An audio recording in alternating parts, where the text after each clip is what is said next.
Nothing is said about whether Rose is from a single parent home, what their economic status is, what her nationality is, or what background experiences she's had before school.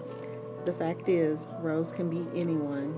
Rose has a language delay, which is an inability to produce speech sound correctly or fluently, or has problems with her voice. This can take on the form of stuttering, articulation, and pronouncing sounds. Language development delays can be receptive or expressive. In Rose's case, she did not understand that words and pictures have meaning. Too often, Rose did not make sense, her reasoning could be hard to follow, and she lacked the flexibility to clarify her statements. For her, words and pictures did not have to be connected. She accepted confusion as a normal state. She didn't know she had a right to understand. Rose lacked practice in putting consecutive thoughts into completed sentences. She had not understood the exacting connections between ideas and words. According to the article Summer Sound Camp, play is crucial to language development. Play enables the child to perform at the top of their zone of proximal development. Mrs. Paley fully understood the importance of play to the development of her students, especially in the case of Rose and her inability to communicate effectively.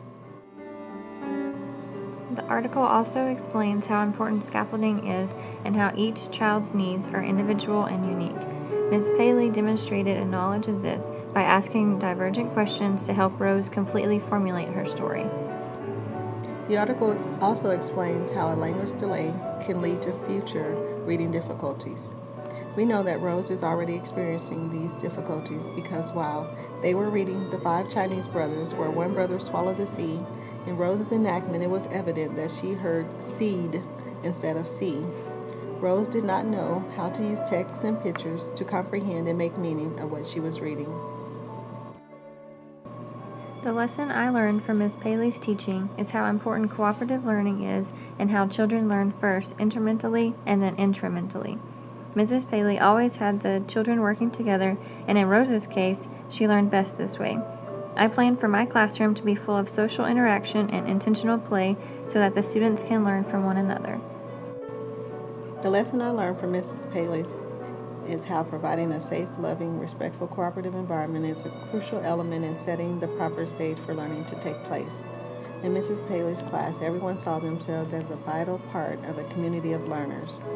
When Rose could not effectively communicate her ideas, the other students were always very supportive and respectful of her effort. As a teacher, I will model for my students what it looks like to be respectful of others, to celebrate others, and to always be attentive to what's important to my students. The lesson I learned from Mrs. Paley's interaction with Rose is the importance of having patience with every child.